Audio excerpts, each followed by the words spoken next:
अगर आपको triangle law का टी भी नहीं आता है तो इस वीडियो को आपको एंड तक देखना है, क्योंकि इसके बाद आपको ट्रायंगल लॉ और पॉलीगॉन लॉ बहुत अच्छे तरीके से समझ में आ जाएगा।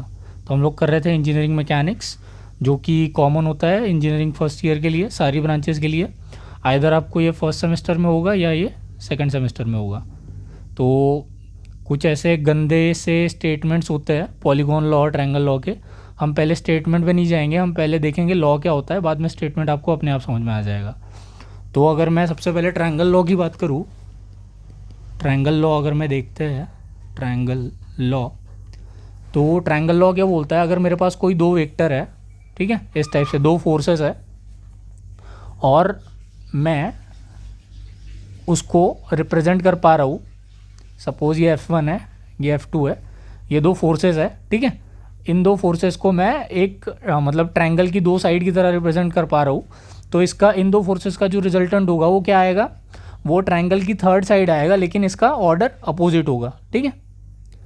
ऑर्डर अपोजिट होगा मतलब, जैसे देखो, अगर मुझे तीनों साइड बनानी होती है ट्रायंगल की सेम ऑर्डर लेके, तो F1 A से B की तरफ जा रहा है, ठीक है, F2 B से C की तरफ जा रहा है, ठीक है।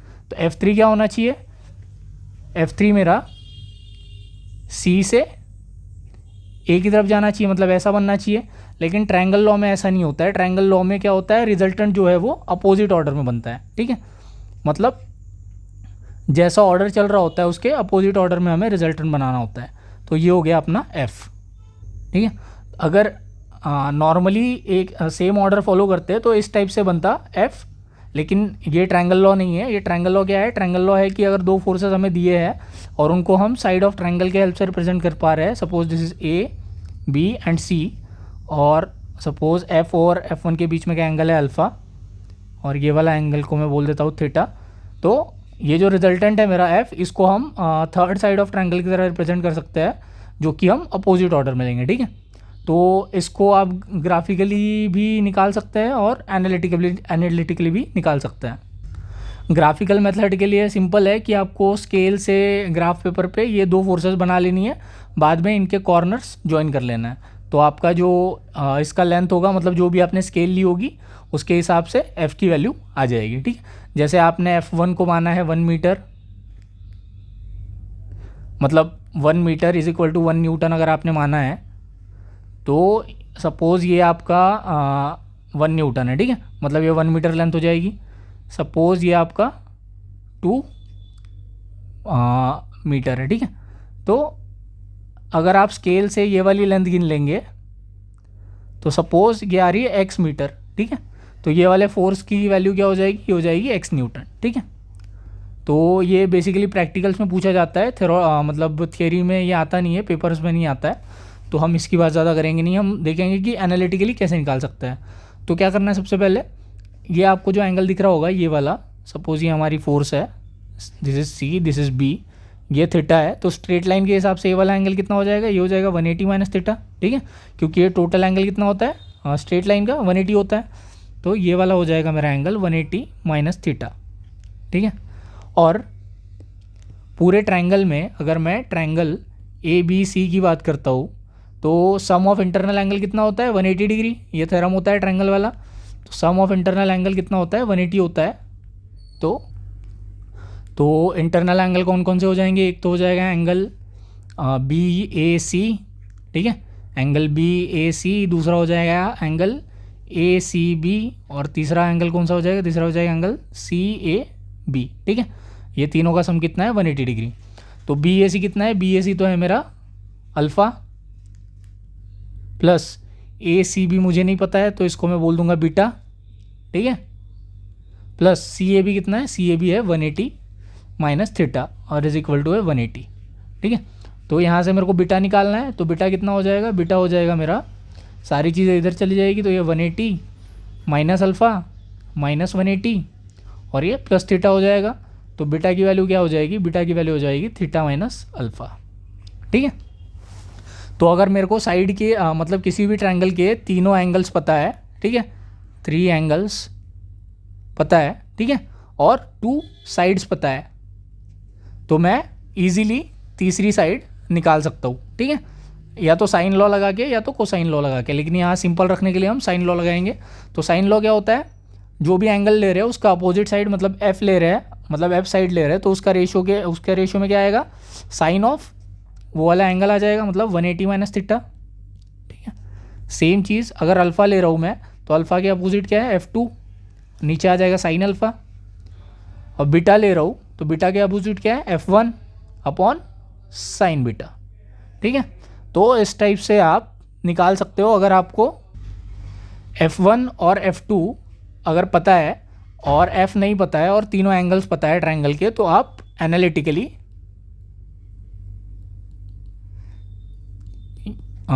F की वैल्यू मतलब रिजल्टेंट की वैल्यू आप निकाल सकते हो। ठीक है, एनालिटिकल मतलब बिना ग्राफ का यूज़ किए। ठीक है, अब ये तो हो गया ट्रायंगल लॉ। देखते क्या बोला है उसने, सेम चीज़ ही बोली है कि if two forces acting simultaneously on a body are represented in magnitude and direction by the two side of a triangle, जो कि हमने बोला था कि अगर दो साइड ऑफ ट्रायंगल से हम दो फोर्सेस को रिप्रेजेंट करते हैं टेकन इन ऑर्डर मतलब सेम ऑर्डर में, then their resultant may be represented in magnitude and direction, मतलब उसके रिजल्टेंट को भी हम मैग्नीट्यूड एंड डायरेक्शन में रिप्रेजेंट कर सकते हैं by the third side taken in opposite order. मतलब उन दो फोर्सेस का जो ऑर्डर लिया है हमने इस टाइप का लिया था। ठीक है, मतलब ये एक टाइप से ऐसा एंटी क्लॉकवाइज बन रहा था, और जो एफ का ऑर्डर लिया वो अपोजिट बन रहा है, मतलब क्लॉकवाइज बन रहा है। ठीक है, तो ये चीज़ आपको ध्यान रखनी है कि वो अपोजिट ऑर्डर में आएगा। सेम चीज़ अगर मैं पॉलीगॉन लॉ की बात कर लूँ, जो कि मेरा दूसरा लॉ है, कि कुछ अलग नहीं है। पॉलीगॉन लॉ की अगर मैं बात करता हूँ, मेरे पास सपोज़ बहुत सारे किसी पॉइंट पर फोर्सेस एक्ट कर रहा है, वो दे रखा है। ठीक है, चार टाइप के ऐसे फोर्स दे रखा है। Suppose this is F1, F2, F3, F4। ठीक है, तो अगर मैं इनको पॉलीगॉन की साइड से रिप्रेजेंट करता हूँ टेकन इन ऑर्डर, इसको यहाँ स्लाइड करके लाएंगे, ऐसा पैरेलल बनाएंगे तो ये बन जाएगा F2। सिमिलरली F3 बन जाएगा कुछ अपना इस टाइप से, दिस इज़ F3। F4 अपना बन जाएगा इस टाइप से, सो दिस इज़ F4। तो ये बन जाएगा अपना रिजल्टेंट जिसको बोलेंगे F। सेम चीज़ है अगर मेरे पास तीन से ज़्यादा फोर्सेस है और हम जैसे ट्रायंगल लॉ लगाते थे कि फोर्सेस को मैग्नीट्यूड और डायरेक्शन में रिप्रेजेंट करेंगे सेम ऑर्डर में। ठीक है, सारे फोर्सेस को, तो जो क्लोजिंग साइड होगी यहाँ पे, मतलब वहाँ पे क्लोजिंग साइड ऑफ ट्रायंगल होती थी यहाँ पर। ठीक है, F क्या था हमारा resultant, closing side of triangle. यहाँ पर रिजल्टेंट क्या होगा, क्लोजिंग साइड ऑफ पॉलीगॉन। ठीक है, क्लोजिंग साइड ऑफ पॉलीगॉन, लेकिन अपोजिट ऑर्डर में। ठीक है, यहाँ पे भी ये ध्यान रखनी है, अपोजिट ऑर्डर में। ये हमको कब ध्यान रखना है, जब हम ग्राफिकली सॉल्व कर रहे हैं। ग्राफिकली अगर हम सॉल्व कर रहे हैं तब ये चीज़ हमें ध्यान में रखनी है। अब मेन चीज़ आ जाते हैं, ब्रह्मास्त्र पे आते हैं हम, जिसमें क्या होगा, हमें कितने भी कैसे भी फोर्सेस दिए हो, ठीक है, no matter how many forces are given to us as long as they are coplanar and concurrent, मतलब जब तक वो एक ही प्लेन में है और एक ही पॉइंट से पास हो रहा है, हम अभी जो नीचे सीखने वाले हैं कि मतलब हॉरिजॉन्टल और वर्टिकल कंपोनेंट में रिजॉल्व करने वाला, हॉरिजॉन्टल एंड वर्टिकल कंपोनेंट में रिजॉल्व करके रिजल्टेंट फाइंड करने वाली जो मेथड है वो हमेशा काम करेगी। ठीक है, और वो सबसे सिंपल मेथड है, आपको ये ग्राफिकल वाले चक्कर में पढ़ने की भी ज़रूरत नहीं है। इसी पॉलीगॉन वाले लॉ का ही जो एनालिटिकल वाला एक्सप्रेशन है उसी को हम ये शॉर्टकट बोलते हैं। इसी सेम एग्जांपल के लिए देख लेते हैं। ठीक है, ताकि इजीली समझ में आए आपको। तो सपोज़ अगर मैं एक्स एंड वाई एक्सेस बना लेता हूँ यहाँ पर, ठीक है, एक्स एक्सिस मेरा हो जाएगा हॉरिजॉन्टल डायरेक्शन, वाई एक्सिस हो जाएगा वर्टिकल डायरेक्शन, और सारे फोर्सेस का सपोज इसका θ1 एंगल है एक्स एक्सिस से, इसका θ2 है, F3 का θ3 है और F4 का θ4 है। ठीक है, कुछ इस टाइप का एक्स एक्सिस है ये।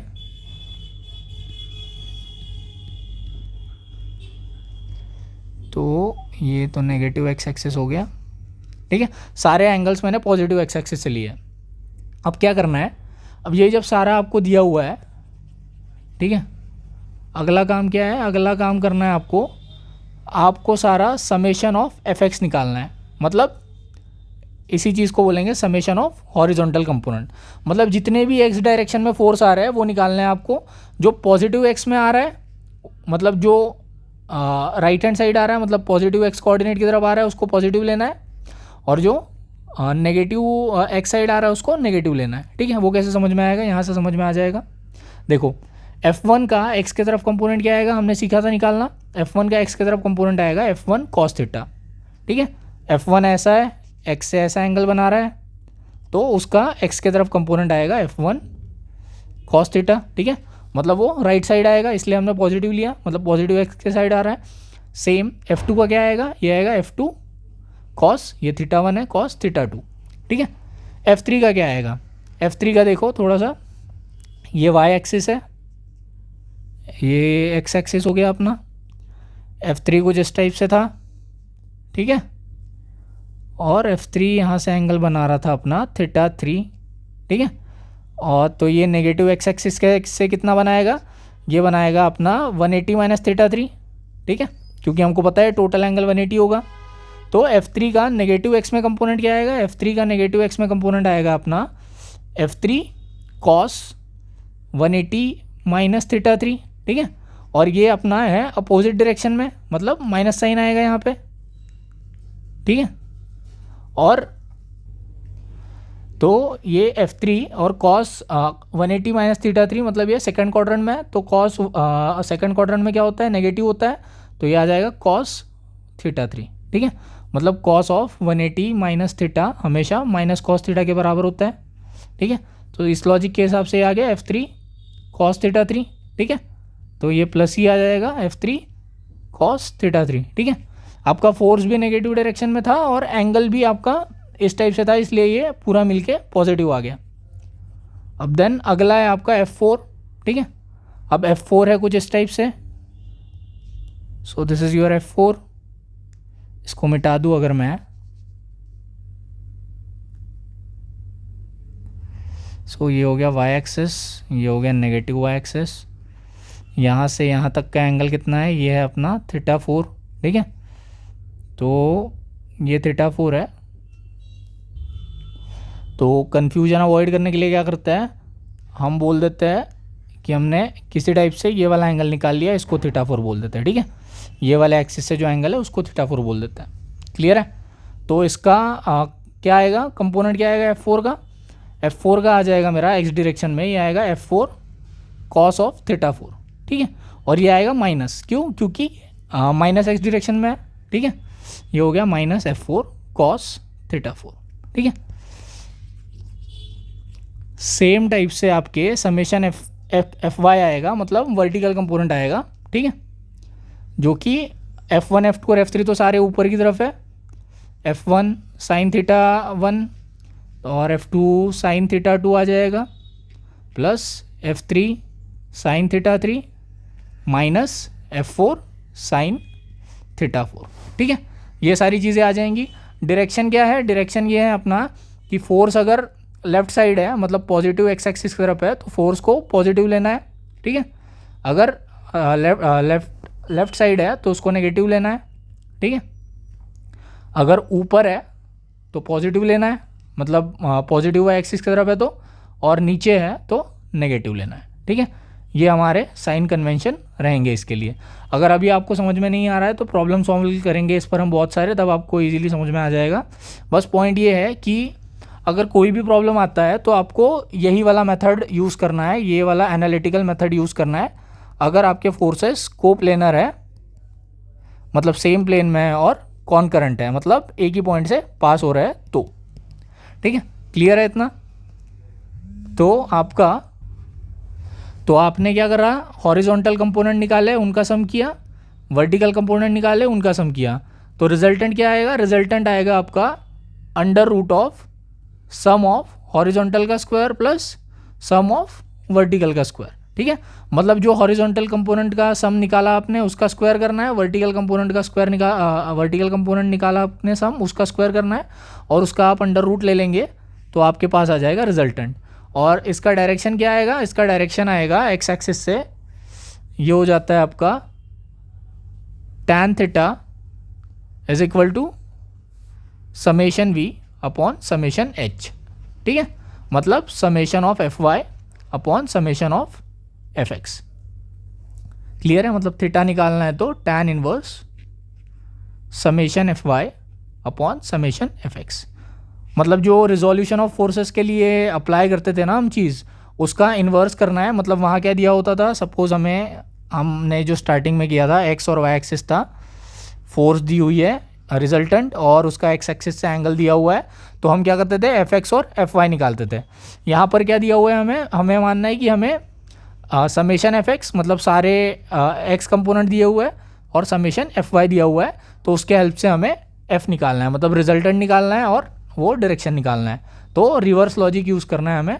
तो इस टाइप से जिसको नहीं समझ में आया ये फॉर्मूला याद रखना है, पहले समेशन एच निकालना है, समेशन वी निकालना है, बाद में रिजल्टेंट इस फॉर्मूले से निकालना है और डायरेक्शन इस फॉर्मूले से निकालना है, जो कि होगा एक्स एक्सिस से, मतलब हॉरिजॉन्टल से, ठीक है, हॉरिजॉन्टल से। तो आई होप आपको ट्रायंगल और पॉलीगॉन लॉ हल्का हल्का समझ में आया होगा। एंड हमें अगले वीडियो में करना है लैमीज़ थ्योरम, जो कि फोर्स सिस्टम का सबसे इम्पॉर्टेंट टॉपिक है। एग्ज़ाम में आधे से ज़्यादा प्रॉब्लम्स लैमीज़ थ्योरम पे ही आते हैं अगर फोर्स सिस्टम से कोई प्रॉब्लम आया तो नेक्स्ट वीडियो में हम करेंगे लैमीज़ थ्योरम और इससे रिलेटेड काफ़ी सारे प्रॉब्लम्स जो कि एग्ज़ाम में आ चुके हैं। So that's it for this video. और भी कोई डाउट है तो प्लीज़ कमेंट सेक्शन में बताइए एंड थैंक्स फॉर वॉचिंग।